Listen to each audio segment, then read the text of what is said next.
The gleaming ball in the sky that we call the sun holds many secrets in its core. Secrets that have powered the solar system for millions of years and given life to everything on planet Earth. If we could learn the secrets of the mighty sun, if we could gain access to even a fraction of its unique chemistry, we might unlock the key to our very own future. Could this dream become a reality? Could we one day recreate the sun right here on Earth? That's a question of science.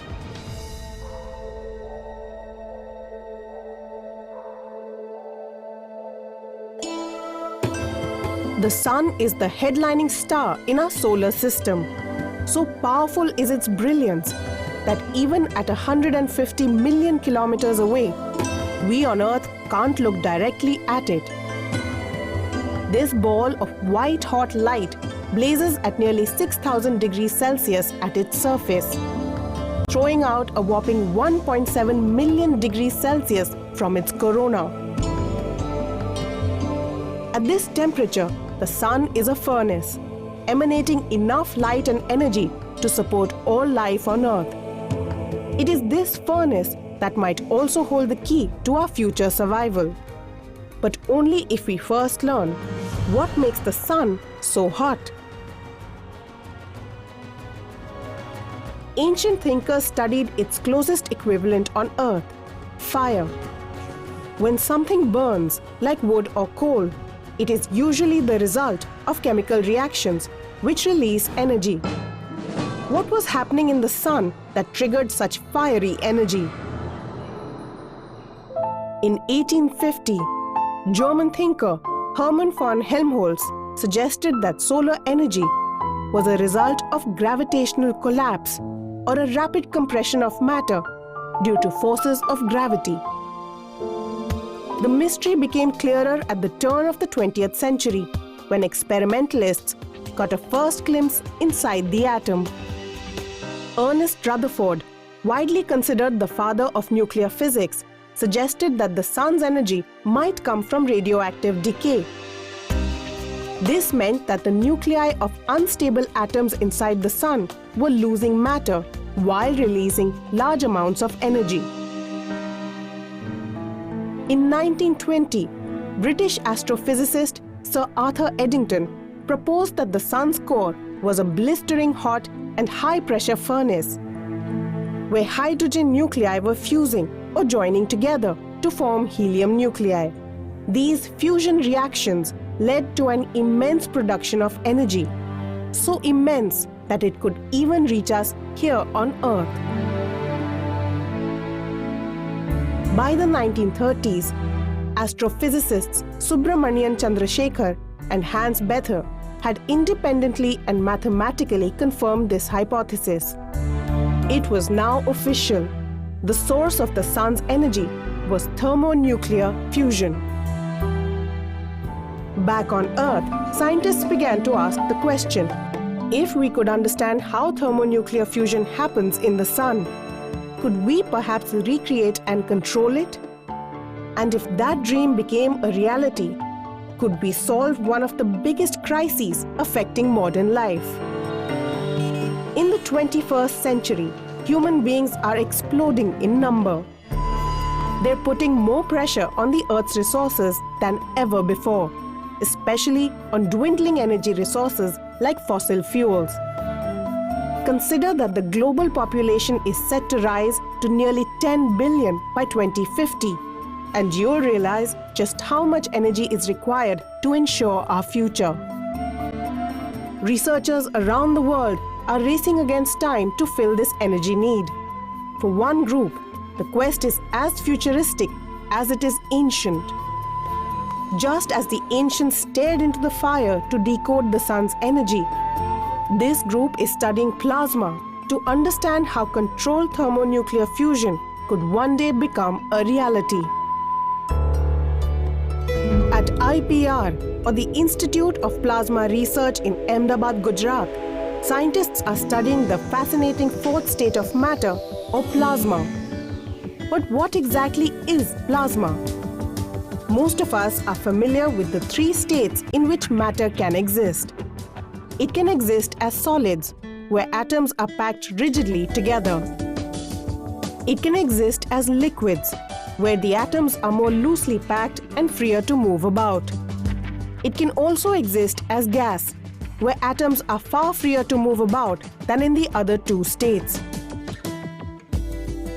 It's well known that as we increase temperature or energy, matter moves from the solid to liquid to gaseous state. But what happens if we don't stop there? At extremely high temperatures, atomic particles within gases begin to break their constraints and ionize.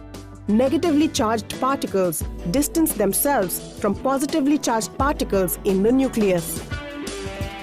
The charged particles now cohabit in a soup-like state that's neither solid, nor liquid, nor gas, but plasma.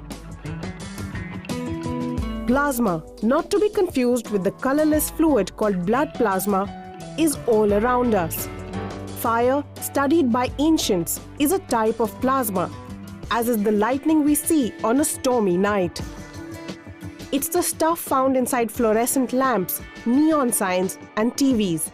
In fact, 99% of the universe is plasma, and it's what the furnace-like sun is comprised of.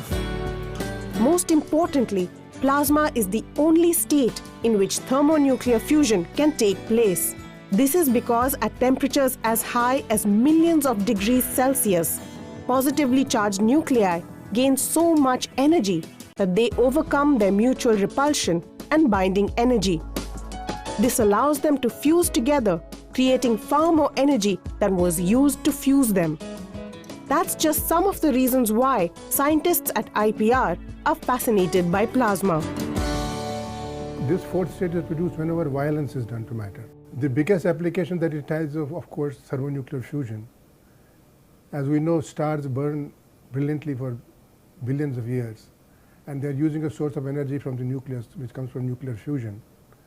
And in order to be able to utilize that source, we have to heat a mixture of gases to a very high temperature so that the matter is in the plasma state. That's what's happening inside the sun, inside all the stars, and we have to produce similar conditions in the laboratory. In the words of French Nobel laureate Pierre-Gilles de Jonne, we say that we will put the sun into a box. The idea is pretty. The problem is, we don't know how to make the box. Plasma, like the sun's, is like a naughty child with a mind of its own. The biggest challenge for plasma scientists is, how can plasma be created, contained, and confined long enough to cause controlled thermonuclear fusion reactions? Since plasma is made up of charged particles, it can be kept in line with the electromagnetic force. At IPR, decades have gone into perfecting how to control plasma using magnetic fields. Just like plastic bottles confine liquids, magnetic bottles made up of magnetic force can discipline plasma. This experimental apparatus is called as BETA, which stands for Basic Experiments in Toroidal Assembly. So the basic purpose is to produce plasma in a toroidal configuration. What exactly is a toroidal configuration of magnetic field?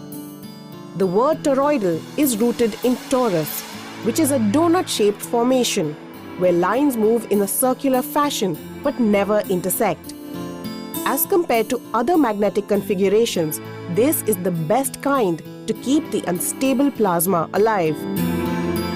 Inside the BETA machine, toroidal magnetic fields are created by red and yellow magnets.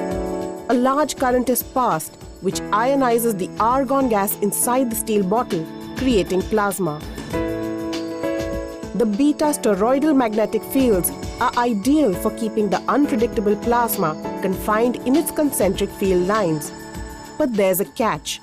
This confinement is not for more than a second.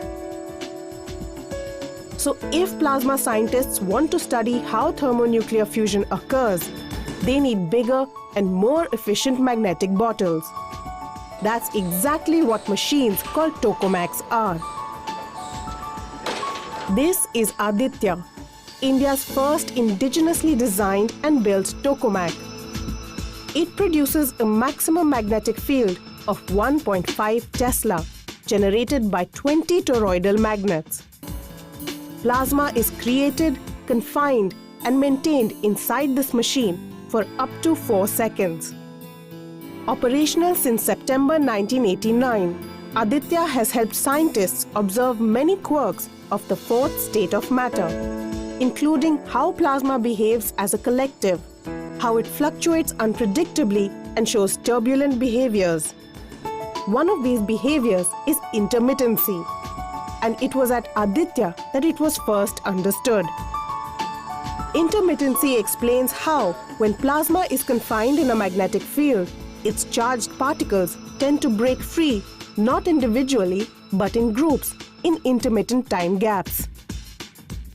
If we want to learn about how they come out, and if we know how they come out, we can confine them more by knowing that by which procedure they are coming. It was found that they don't come regularly out, they come in bunches.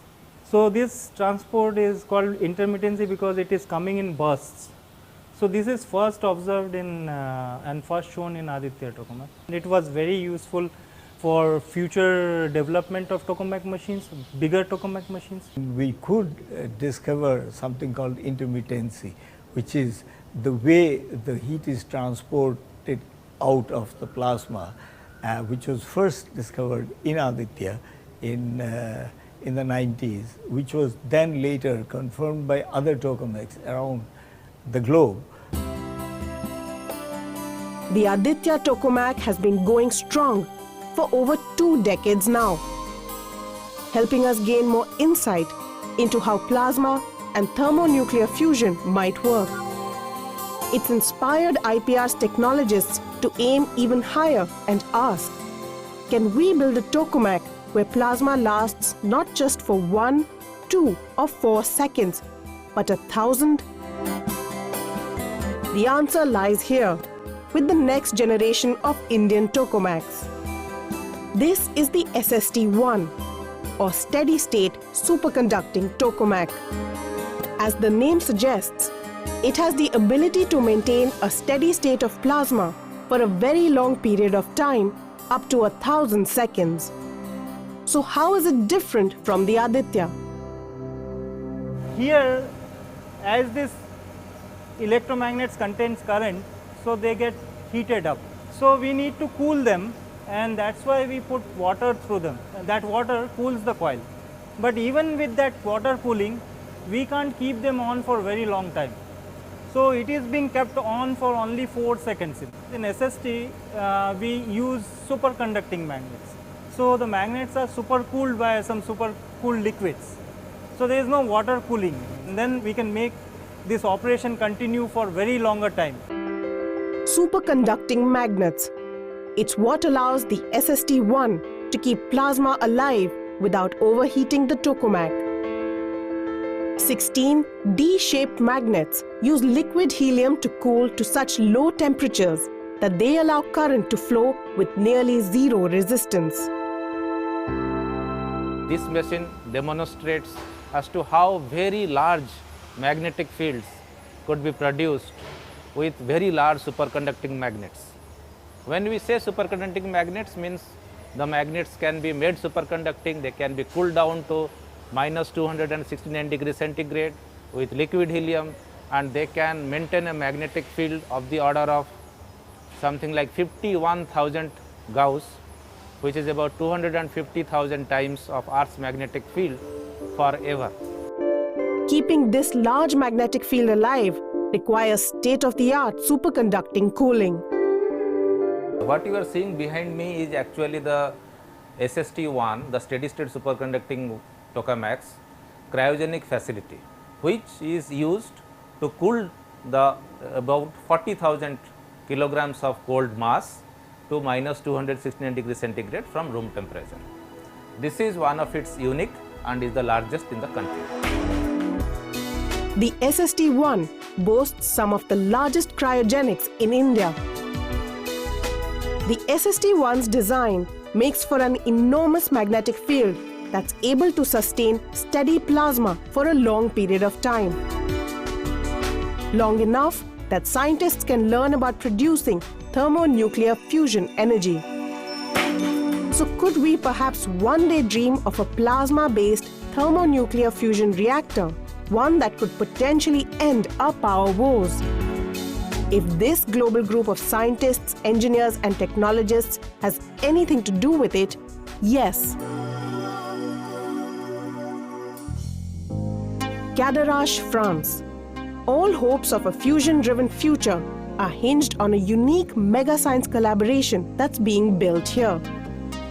The ITER, or International Thermonuclear Experimental Reactor, is the largest and first of its kind tokamak reactor built by 7 global members, including India. Its aim to generate 10 times the energy put into it by achieving controlled thermonuclear fusion for the generation of commercial power. What exactly will go on inside the ITER? It's like a mini sun that will produce helium and vast amounts of energy from the plasma fusion of 2 isotopes of hydrogen, deuterium and tritium. These may be reactions happening at the subatomic scale, but they require massive machines to be carried out in. The ITER is a 30-meter by 30-meter reactor as tall as a 10-storied building. It will house the largest magnetic confinement of plasma anywhere in the world, a feat of unprecedented engineering advancement. This is 1/50th of the size of ITER, which is International Tokamak Experimental Reactor. And this is, you can see, roughly about 2 foot. So the whole thing will be about 100 foot, about 30 meters. And if you want to just look at the plasma, this is the zone where the plasma will be created. Okay, and that's the vessel in which houses the plasma. That's the component which produces power, and this power is then radiant on the blankets. You can see the blanket module there. These are the blankets which receive the power, and eventually in a future reactor, these blankets will be like heat exchangers. They will then ultimately connect to the turbines. India joins the EU, USA, Russia, China, Japan and South Korea in building the ITER. It's in charge of 9 technology and engineering packages, with 150 scientists joining the collaboration. India will have a key role in plasma creation, as well as technologies that will drive fusion. The most visible contribution of India, which is large, is the cryostat, which actually houses the ITER. France has a regulation which controls the radiation and tells us how much radiation should escape. So ITER has designed a vacuum vessel within which there are special boron containing steel plates. So India's job is to manufacture them. Then there are other systems like heating systems which are not visible here. So these are ports. Some of these ports will have radio frequency heating systems, and some will have a neutral beam heating. So that's how the ITER plasma will be heated to high temperatures, and that's how it will go into a fusion mode. Being part of ITER puts India in the minority of countries that are prepared for a fusion-driven future. You see, the thermonuclear fusion as a goal is very ambitious. As a partner of ITER, we have access to 10% technologies. We also get access to 90% designs of the rest of ITER, so that we get to know what else there is to do. If all goes according to plan, ITER could set the stage for the next generation power reactors that bring fusion energy to the commercial market.